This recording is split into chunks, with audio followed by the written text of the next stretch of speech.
Winter has always been a time for gathering in the longhouse and sharing information around the fire. This is our contribution to that tradition.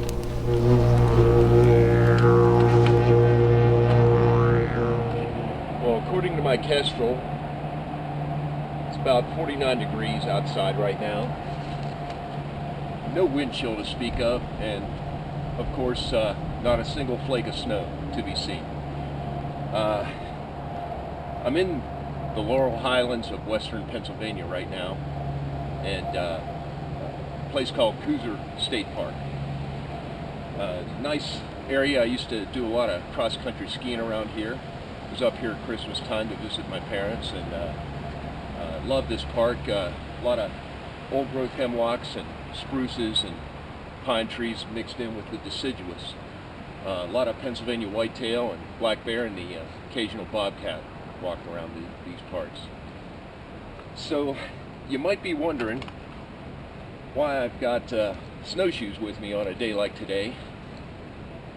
One reason is I'm kind of hoping that these snowshoes will serve as a symbolic gesture to the snow gods so that they'll deliver us some snow pretty soon. And the other reason is the Hill Brothers asked me to go ahead and do a video on what I would carry on a snowshoe day trip loadout, kind of a full day trip loadout out in the backcountry with plenty of snow around, which I certainly am hoping shows up soon. So, until I do get some snow around here, why don't we go through what I've got in this pack and why I'm carrying it. Well, first off, I'm carrying my Connor pack today, Hill People Gear Connor pack. I've only had this for about 2 months now, and primarily it's been a EDC type pack for work and for urban environments. It's done wonderfully in that role, and I'm even more impressed with how easily I was able to morph it into a full-on backcountry day trip pack. And really, if you pack properly, you could get a couple of days out of this pack, really, if you needed to in certain environments. And I'll show you where I went with this and why I packed what I packed. So starting from the outside of the pack, of course, I've got Brooks Range shovel. These things are just incredible shovels, very versatile. So if I did have a lot of snow out here, certainly I could use this to dig into a tree well and have a nice shelter for the night, or potentially even do a snowdrift. Anything you might need to do to go ahead and create a shelter space for yourself in a cold weather environment, snowy environment. Of course, if I were in avalanche terrain, which I'm not, I'd already be running this shovel completely assembled, because obviously time's more of the essence in that kind of situation. But here I can kind of have it disassembled and packed up that way. I've also got the Crazy Creek hex light chair, and I'll tell you, these things have become nearly indispensable out in the backcountry, especially these hex light ones. They're quite a bit lighter than the standard Crazy Creeks, and fold up nice and small, and certainly could provide some insulation from the ground should I end up benighted out here. Also on the outside of the pack, I've got a 815 stuff sack with, of course, the quintessential Hill People Gear Mountain Serape. But what I've done is added a pair of Integral Designs hot socks in here, Primaloft insulated. Feet can be exceedingly important in a cold weather environment, keeping them warm. So if I did get stuck out here, or I needed to do a sock change, maybe my boots got wet, I can absolutely rewarm my feet with these pretty quickly. I've also gone ahead and added a Western Mountaineering hot sack. This is actually a vapor barrier liner, but because of this silver heat reflective inner surface, I can absolutely gain a whole bunch of extra warmth to my body if I put this on the inside of my mountain serape in sleeping bag mode. Right now the serape's with me as both an additional layer to throw over top of me for warmth if I decide to stop for a lunch or some hot fluids, but also if I do get stuck into a overnight situation, I've certainly got myself covered decently.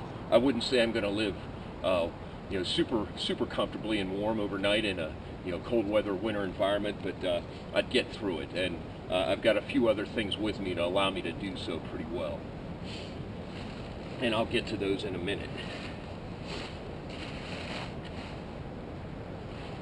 Of course, I've got spare hot warm gloves and warm hat here.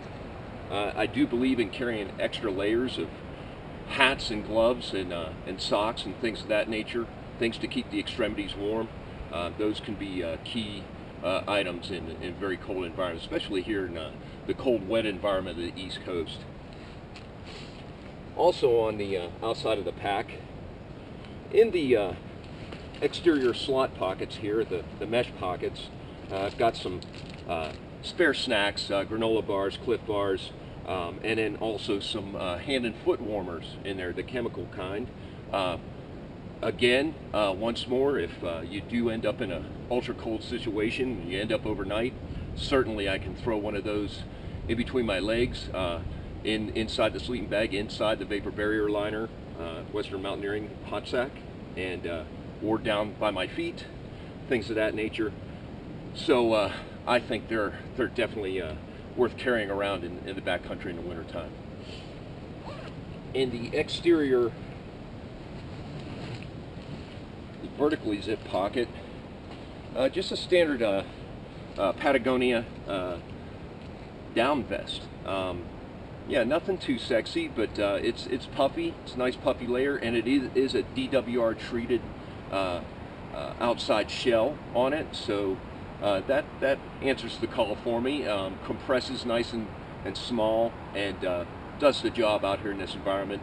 Certainly you could use synthetics for this as well, but because it's got a DWR shell on it, I'm pretty confident I can use this in this East Coast cold, wet environment. Moving into the pack itself, well, also let me show you here. I opted to add a pair of the small bottle holsters from Hill People Gear to the outsides of the Connor pack, and in both of these I've got these 27-ounce hydro flasks, and these are filled right now with some nice hot Alpine spice cider, spiced apple cider. Absolutely perfect on a cold winter day for warming the innards, and these things, this Alpine cider is chock full of vitamin C and plenty of energy, so good to have to warm the innards. Moving into the main pack,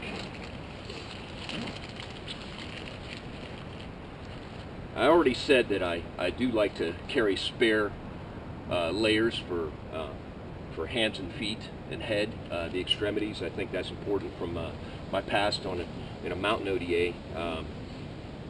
That's always been a good call, is having those things covered. If you can keep your extremities warm, certainly your core has to work less hard to keep the rest of your body warm. So mittens from Outdoor Research. Down the bottom here, one other overnight or bivvy or emergency type situation that can be covered down on is with the Terra Nova Designs Bothy 2 bag. And I know there's been been a thread going on the Hill People Gear forum with this, and I'll tell you, these are great pieces of kit. I first learned about these things in Europe. Out in the Alps, the Europeans like to use these a lot. If you get a storm that comes in on you rather quickly, this thing can really save you out there. It's got a vent. The pocket is actually a vent, so you don't take the deep sleep forever underneath there. And then this model also has a little sock, if you will, or a pocket to be able to stick a trekking pole up through there and make it like a small tent. And of course, you got a couple of windows. If I do get stuck out overnight in this environment, I'll certainly get warm very quickly underneath this thing, along with my pack and my mountain serape and all the other layers I have with me to stay warm overnight.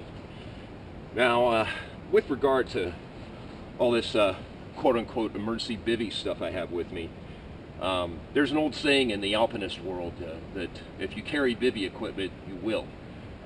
There's truth in that statement.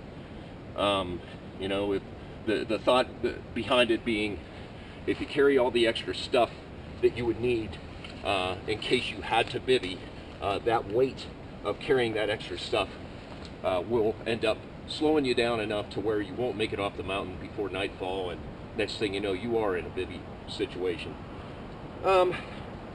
That's true, but there's also that fine line of balance of, you know, between deciding whether to take some of these emergency things with you or not. I think there's enough versatility in the stuff I've got with me, and it's light enough to where I feel comfortable and that I can still be light enough and nimble enough to put some miles behind me out here in an environment with a pack like this. And all in, this pack weighed in at about 22 pounds, and that's including the fluids I'm carrying with me. So, not exceedingly heavy. If I add my kit bag to the mix, probably brings it up around 28 or 29 pounds, maybe 27. So not too awful bad. Again, there's that fine line of balance in the winter environment. Do you take it? Do you not take it? You're always playing with Mother Nature there. So moving on to the rest of the items that are inside the main body of the pack. So, you know, just a standard little orange dry sack with spare socks, a pair of glove liners, and a spare little beanie hat in there. Again, covering those all-important extremities. I've also got a little food bag in here with some tuna, some coffee, a couple of packets of oatmeal, and a couple of more packets of the Alpine Spice cider. Certainly can get through a day or two of what I for food if I need to.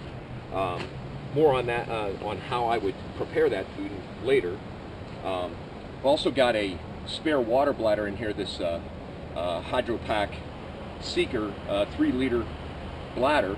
Pretty robust. I'm not a big fan of bladders or camelbacks and stuff, but this one has been pretty good and putting up with most abuse. Of course, I didn't fill it all the way. I've got 1.5 liters in here out of the 3, so not too bad, and not too much extra weight, and it gives me everything I need to really complete about 3 liters of water before I would procure locally somewhere, or even potentially melt snow. Moving up to the top of the pack, well, got one of these Blue Quartz Gear Dapper style pouches here, and it's got a nice little first aid kit in it, just a small Adventure Medical Kit's first aid kit in there, but I've of course added and augmented to it with some additional trauma items, of course some quick clot. I've even got some cordage and some wire in case I have a snowshoe bale binding blowout or for shelter making. And then I've also got a RE Factor RATS tourniquet attached, and it's just basically woven down through the 612 PALS grid on the pack. I'm a big fan of having tourniquets along in case something crazy happens. I guess it's the old medic in me. I've also got a nice headlamp slash signaling device here. This thing will also go into strobe mode, and it's bright enough to actually hit an aircraft, so dual duty there as well. Got a small multi-tool, little Boker multi-tool in here, and then a little Boker mini pry bar. Any number of things I can use something like that for out here in this environment. DeLorme InReach Explorer, always a go-to out here if you're out away from cell coverage. You can certainly get a message out. These things work globally. been using these all over the world, and they work great. Further down the pack, I've got what we like to call the Cadillac of fire starters, the Lightning Strike fire starter. These things are incredible. If your hands aren't working well, maybe all your fine motor movement went out the door because you're shivering, this thing, you can make it, it's nice and big and bulky, and you can make your hands work it even in a cold environment. Some spare alcohol for my alcohol and cook set, alcohol burner and cook set. I've got a Rapid Pure Pioneer survival straw. This is a purification straw. We've used these worldwide as well, everywhere from virus-ridden rivers in South America to your classic South African water holes out in the bush. So these things are great as well. Of course, what we like to call mountain money, aka toilet paper. If you forgot yours out in the backcountry, it suddenly becomes a buck a sheet. So valuable stuff. Of course, spoon or spork, if you will. And then a folding saw, in this case a Baco Laplander. If I do get stuck out here overnight on a snowshoe trip, full day trip, certainly procuring wood for preparing a nice fire to stay warm, and then also shelter building, things of that nature.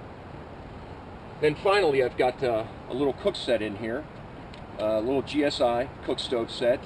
So the lid, still more food in here actually. So I could really go for a couple of days out of this. And again, I'm only up to about 22 pounds with this whole pack all in. So really not too bad. Some oatmeal, some Spam, things of that nature. Hot chocolate. Trangia alcohol stove, incredibly great, efficient little stove. Of course, I've got the alcohol for it, denatured alcohol. $17, you can't beat these things. Work incredibly well. And then, whoop, that's kind of flowing out of my hands there. Of course, you can take the neoprene sleeve off this cook set, this GSI cook set, and put this right on top of your fire. And then what I did was, is for a cook stand for my Trangia alcohol burner, is I basically took an old thermos cap and dug the innards out of it, and then essentially Swiss cheese the top with a drill, a couple of different sized drill bits, and I created a nice little stove stand, cook stand for my Trangia. All stores and nests in with itself, and easily done. So that's really all the contents of the pack itself. Pretty confident with what I could do with this thing. And then, aside from that, the only things I would add in is what I'm carrying in my kit bag. So in this case, of course, I'm carrying the 1911 with me. It's my standard all-the-time carry gun. Backcountry or front country or urban, doesn't matter. It's going to do what I need it to do when I need to do it. Some glacier glasses. Obviously not too sunny right now. Don't really need them right now, but certainly I'll have those with me. Dermatone lip and face protector, SPF 23. This stuff is also clinically proven to retard frostbite. Nose, cheeks, earlobes. Really helps. Excellent stuff if you can find it online.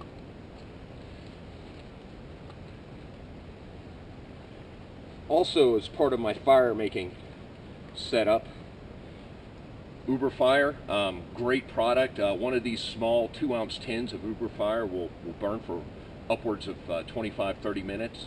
If you cannot get a fire going no matter what, maybe everything's damp, this stuff really can save your bacon. Incredible stuff. Look it up online. There's been plenty of us on the forum talking about Uber Fire over the years as well. Pistol light, of course, TLR1, so I do have a backup light source if I need it. Little multitasker twist tool with the bits. This thing's just so light and small, about the size of a Sharpie, and so I really don't notice the weight of it in my kit bag at all. And then I've got some spare magazines and a small fixed blade knife in here, small bark river fixed blade knife for processing wood and such. A couple of spare magazines for my 1911. And then finally on the outside, of course, compass, some signaling tools, whistle and mirror, little Garmin 401 GPS. I use this thing probably a lot more than any other GPS, and it does just fine for me, because really I'm only using a GPS to confirm what I should already know. I do have a map in my pocket for the area, so I'm confident that I can use my terrain association skills and things of that nature to navigate with, and just use the GPS to confirm what I should already know if I'm maintaining location awareness. Of course, a spare SWAT T tourniquet and a small quick clot as well, in case I take a digger and really puncture something important. And that's really about it. So that's basically how I'll roll for a winter snowshoe trip, full day trip, potentially an overnight if I needed to. And until the snow starts flying, this will be my loadout for once I can finally get on some snow out there this winter. Definitely envious of you folks out in the Rocky Mountain states and the Cascades right now. But for now, I'll try and be patient until the snow comes.